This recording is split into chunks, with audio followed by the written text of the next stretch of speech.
My name is Helena. I am 30 years old, and I grew up in a small village in Manoj. Our house was old and made of wood. We had chickens walking around and cows in the corral. Life was simple and hard. Every day we worked before the rooster even sang. Since I was a girl, I had dreams of another life. I helped my mother in the kitchen, carried water from the well, and worked on the land. But every evening when the sun went down behind the hills, I sat on the fence and looked at the train far away.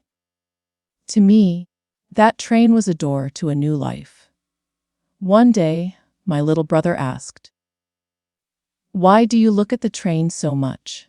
"Because it goes to places where people are not stuck," I said quietly. My parents were good but strict.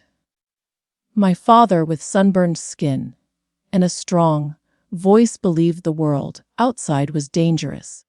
My mother also worried. But even with fear in my heart, I felt I did not belong only to that small place. One night during dinner, my father said, "You have your head in the clouds." "Just look at the train, father," I answered. "Trains are not for dreamers," he said. "A woman alone is not safe out there." "I don't need someone to protect me," I whispered. My father became angry. "You don't understand the city. Here you have your home. And if my place is not here?" I asked. The kitchen fell silent. My mother looked down. My father clenched his fists. After that night, the house was full of arguments. My father wanted me to marry someone from the village. I didn't want that life. One late night, I told my mother, "I don't want to spend my life waiting for others to decide for me." My mother hugged me and said, "The world is not kind to a woman alone." "I know," I said, "but I want to fight for my own life." She gave me a small cloth bag with coins she had saved for years. "If one day you leave, take this." Weeks passed, and one morning before sunrise I packed 2 dresses, a light blanket, and the small bag of money. I left a note. "Don't look for me. I am not lost. I am going to fight for my dream." When my father read the note, he became furious. He rode his horse to find me, but I was already far away.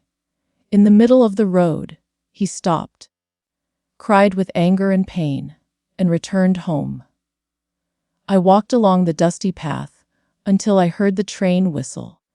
My heart beat fast, not from fear, but freedom. At the station, the old ticket man asked, "Going alone?" "Yes," I said. "To wherever I can start again." The train took me to the city. When I arrived, the buildings were tall, the streets loud, and the lights bright. Nobody knew me. Nobody waited for me. For the first time, I was completely alone. I found a small, cold room to rent with my few coins. Then I started looking for work. I knocked on doors and asked everywhere. Most people said, "We don't need anyone. Come back later." Some didn't even listen. I ate old bread and sometimes nothing at all. But every morning I kept trying. One day I saw a woman selling oranges. "Can I help you?" I asked. "What can you do?" she said. "Anything. I just want to learn." She laughed, but she needed help.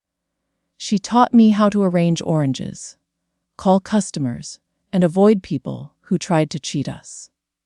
At first, nobody bought from me. But I kept smiling and calling out, "Sweet oranges, fresh, very sweet." An old man bought some and even gave me a tip. For the first time, I had money I earned myself. The next day, the orange seller said, "You shout. Well, come again." Soon she started paying me. Months passed. I worked hard, learned fast, and never gave up. After 1 year, I saved enough money to rent a small wooden stall. I painted it and added a red cloth. I sold fruits, small breads, and sweets I made at night. One afternoon, an old man named Mr. Federico came to me. "I watch you work," he said. "Did I do something wrong?" I asked. "No, people who work like you usually grow." He taught me about money, prices, and how to buy products cheaper. If you don't know how to count your money, you will always work for someone else, he said. With time, my stall grew. People called me the young woman from the corner. I hired a helper.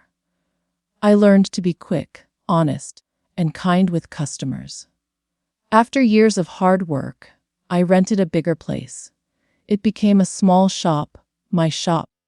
The shelves were filled, the counter was busy, and people trusted me. One day, a letter arrived from my brother. "Father is sick," he wrote.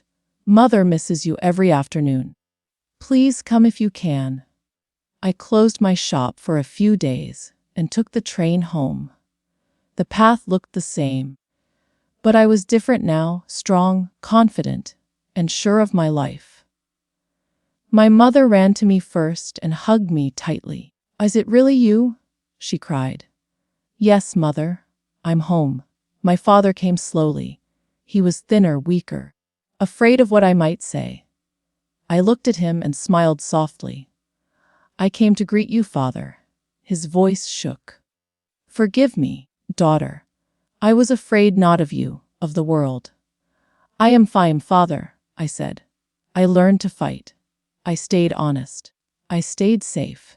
He cried and hugged me. "I thought I lost you." "No," I whispered. "You only gave me to the world for a while." Before leaving, I filled their table with food and medicine.